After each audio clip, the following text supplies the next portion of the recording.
Hi, everyone. My name is Prince, and today I want to talk about why I am an anarchist. Obviously, on this channel, I talk a lot about politics. I talk a lot about my experience as an organizer. I explain key concepts and ideas. And I've also done a long video on my journey as an organizer that you should check out if you haven't. But I specifically today want to talk about why I identify as an anarchist, a black anarchist. I'd like to straighten it out. I said, black is beautiful, but black isn't power. Knowledge is power. So you can be black as a crow, you can be white as snow, and if you don't know and ain't got no dough, you can't go.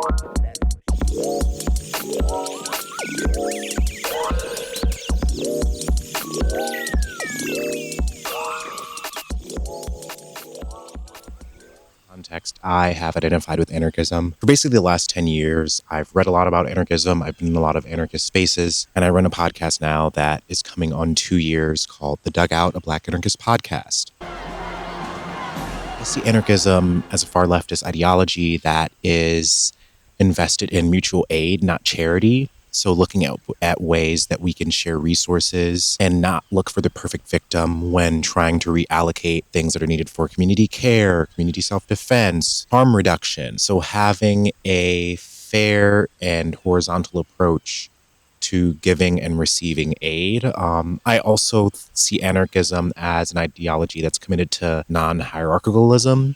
So not investing in organizations or structures or social dynamics where certain people have more value or authority than others. Anarchists, in my mind, do believe in skill building and understanding like certain areas of passion or expertise. It's not really indebted into hierarchy because hierarchy can easily be manipulated to subjugate certain kinds of people in a political space. I also view anarchists as people that are willing to take drastic, radical, direct action. So not fully only investing into state-sanctioned forms of protest or politicality or voting, sabotage, blockades, riots, direct actions, protests, rallies, community self-defense. All of these are things that I think anarchism aligns with. And for me, anarchism is also invested in voluntary association. So you organize with people that have similar goals and values to you, but you're not only working with people that are only anarchists or only far leftists. Like there is the ability to kind of look at ideology as more malleable in certain senses and to work with people based on what your ultimate end goals are. And I think anarchism also is indebted to decentralized ways of organizing because of the radical direct action leads to people needing to go underground, people needing to flee state capture, etc. And for me, black anarchism especially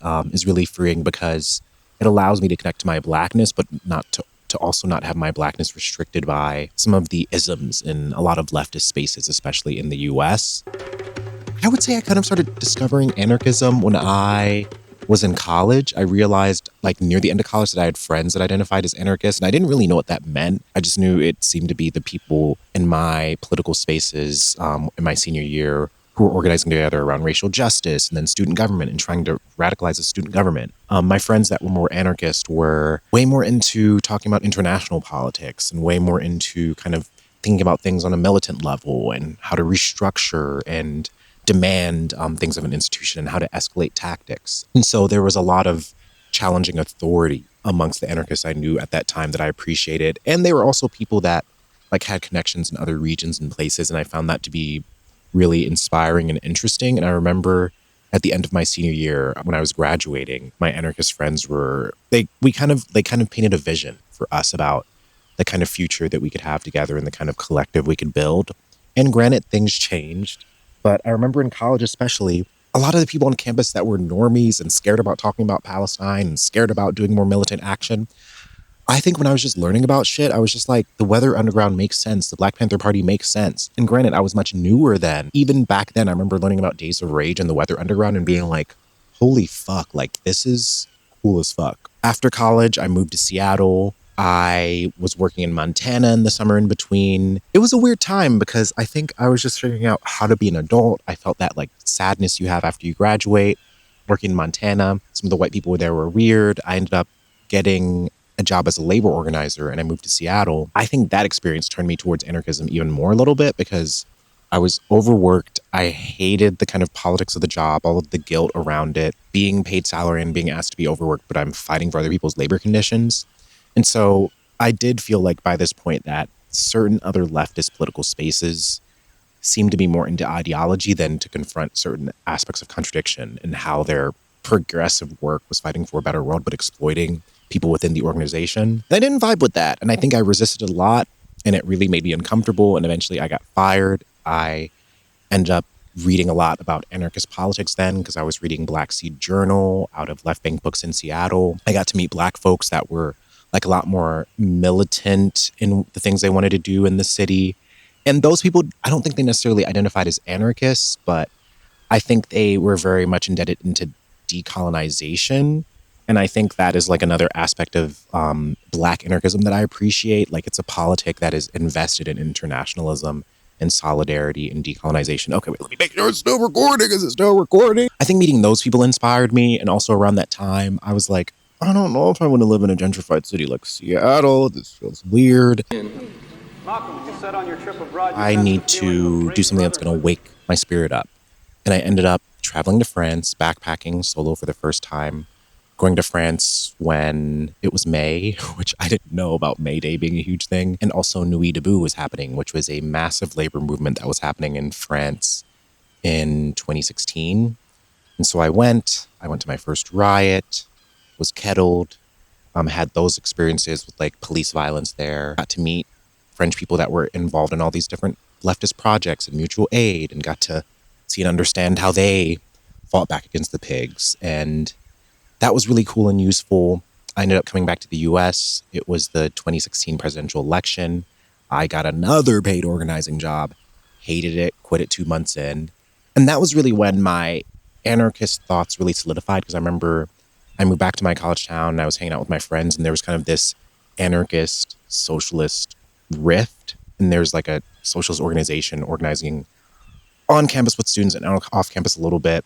A lot of people had critiques of it. I had critiques of it. And I remember at the time really wanting to take more militant action around police brutality. So we did this really cool vigil where we kind of like held space and didn't let the cops force us to leave. I also disrupted a Bill Clinton speech around that time. And that was when Standing Rock was happening. And I think all of these things coming together made me hyper aware of my mortality as a Black person. It made me hyper aware of how many illusions are built into the American dream, and how I wanted to be someone that was critical of the contradictions. And that election really solidified a lot. I remember I had a jacket that said "Fuck White America" on it. And I was just so invested in trying to like shake people with my politics. And so I quit my super PAC job. I went to Standing Rock for about a month and a half.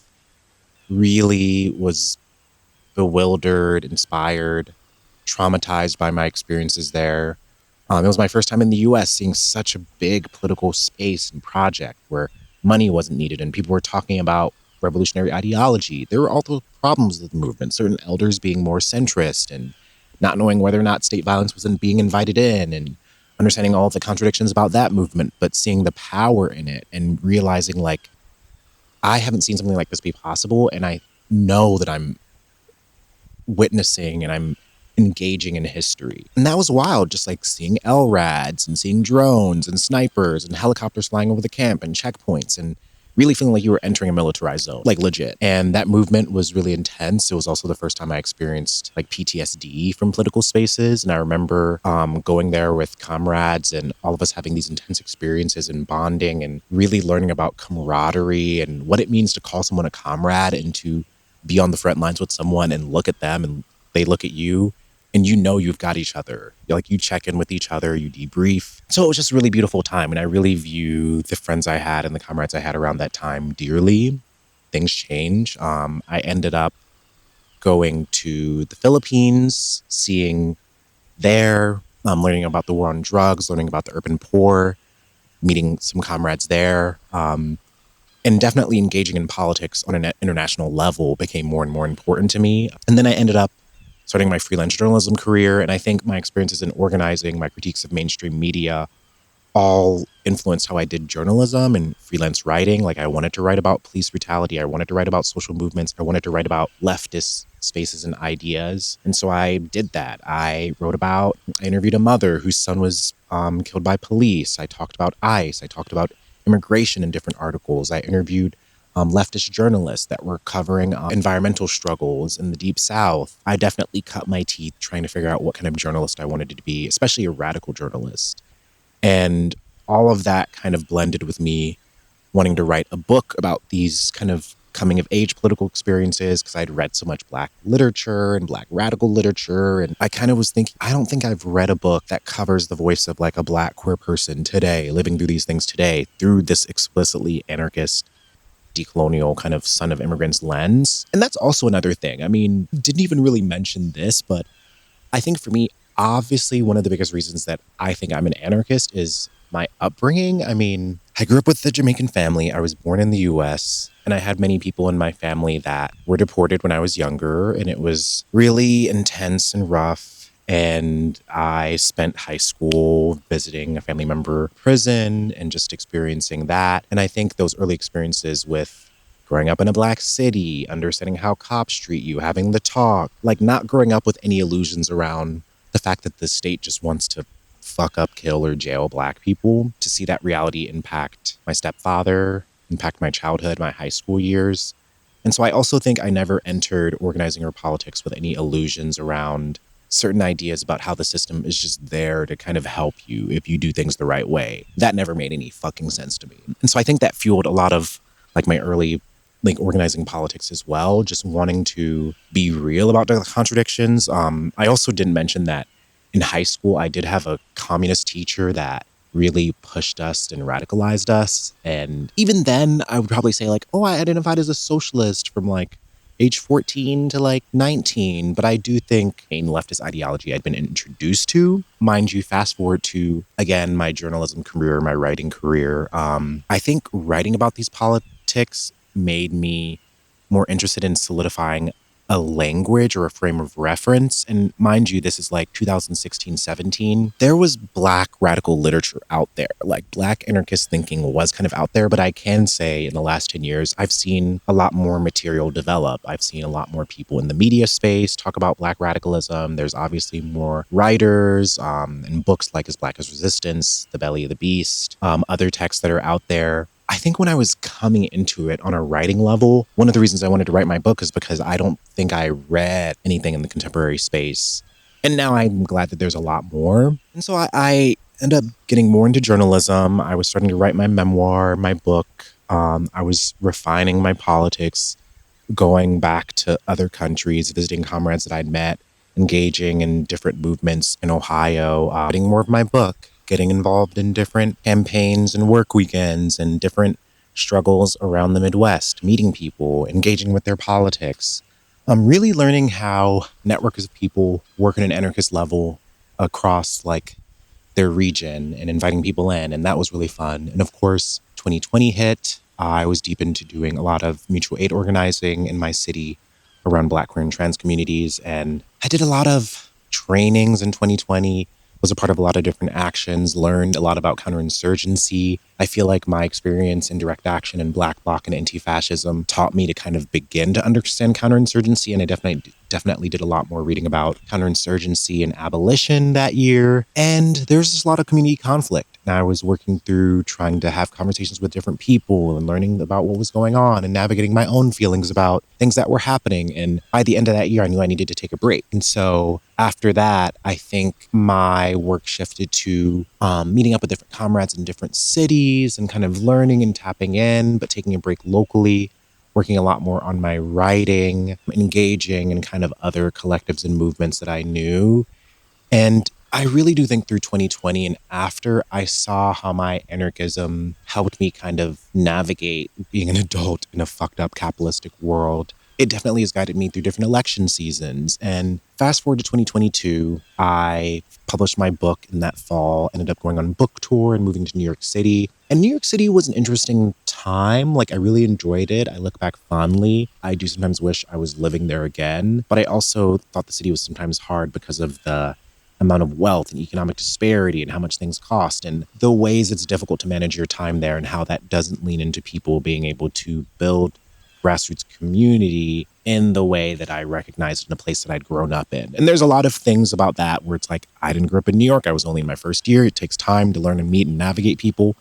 But I felt like in other places I'd lived, it was easier to tap in because there was less ephemerality or illusion. But I still learned a lot in New York. And eventually I decided to leave. I moved back to Ohio, and I would say the last year and a half has been me digging more into my media work, deepening my politics through the ideas I want to present, whether it be video essays or my book or writing or my podcast. Definitely doing the dugout has been so life-giving, and it's helped me realize all of the experience I've had and how I'm so proud to infuse it in different parts of my work and my life and my artistry, to talk to Black Panther Party members, to review books, to interview people, to get to ask people questions and talk about their lives is such a gift. To use it as a space of accountability for me to like just learn more things, which I also view this channel as. And to end this video, I think as a Black anarchist, it's freed me and allowed me to engage in so many things, so many Black leftist spaces. Sometimes I felt like they erased queerness or transness or saw it as this distraction or this colonial import or whatever. And it never fucking made sense to me. It also has never made sense to me that in a lot of radical spaces I've been to, how many Black dudes do I see? I'll see Black women, Black trans folks, Black non-binary folks, but still, we're the Black men. And so I think my queerness, being a Black man and wanting to fight for things in a certain way and wanting to invest in a certain kind of militancy, it's like my queerness has made me almost oppositional in certain Black spaces, or it's like felt that way. And so organizing around Black, queer, and trans communities was really important to me and is really important to me in the ways that I'm doing now. And I also think that being a Black anarchist has allowed me to embody my politics in a way that isn't beholden to, you're Black, don't do what the white people do, that's white people shit. I don't mean doing literally white people shit. I just mean how sometimes Black people will say, oh, those militants, like they're escalating. That's like, we don't do that. Like, let the white people do it. Black people fight. Black people have been abolitionists. Black people have led slave rebellions. Black people were part of the Black Panther Party, the Black Liberation Army, so many different fucking movements. And I think to embody a Blackness that isn't beholden to what people tell you Blackness is, and is also willing to define itself, and is also against fucking hierarchy, which every community has, but the misogyny noir in the Black community. How do we fight that? How do we find a more conscious way of living? How do we find a politic that celebrates all different kinds of people and understands the diaspora? And that's what I reach towards, because I think being a child of immigrants, understanding colonization, understanding how colonization has affected my culture's feeling about gayness and homophobia, understanding how Blackness has been affected by colonization and carcerality, and understanding how queerness. And so I also think for me, intersectionality is central to why anarchism makes sense, because certain leftist spaces are really white, certain leftist spaces are really machismo, certain leftist spaces are really overly theoretical. I fucking hate when a space leans into any of those things too much. I want people that are willing to throw down, are willing to call out fucking fascists and homophobes and transphobes and bigots and whatever the fuck it bars.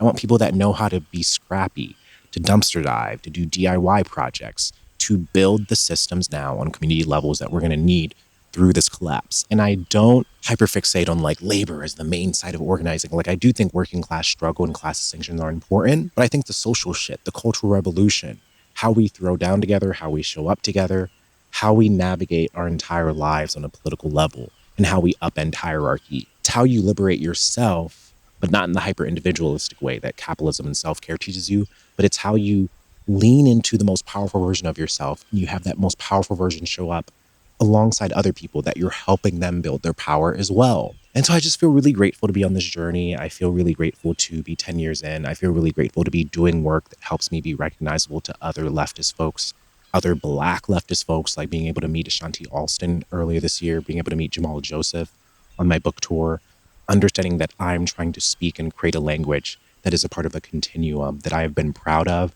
and I'm so fucking proud to build on. So that's why I'm an anarchist. And it's why no one can really, I think it's like, who can take your politics away? I know what I believe in and why I got here. It's okay for other people to believe in other things. And it doesn't mean that I hate other ideologies or I don't fuck with them. It's just a matter of how those politics express themselves and how people are willing to challenge each other. And I don't believe in organizations mattering more than people. Fuck that. So yeah, I'm going to go before this camera dies again. And thank you for watching another video on my channel. Like, comment, subscribe. Find me on Patreon if you want to support me there. I usually try to post these videos and add a bunch of resources as well for free once these videos go live, but I have early access. If you want to check out my podcast, the Dugout, a Black Anarchist podcast, you should. And yeah, thank you for watching. I'm going to go inside and do some work because I've been out here for a while. But first, let's sit here. I've always wanted to lay in this spot, but I was scared because of all the bugs, and now I think there's less bugs. Thank you for watching a video on this channel. Leave some comments with how you've learned about anarchism. Do you identify as an anarchist? Why or why not? How has this channel helped you learn more about leftist politics, about anarchism? I'm honestly curious what folks feel like they're learning from these videos and things I might have to share. Yeah, time to go inside and edit.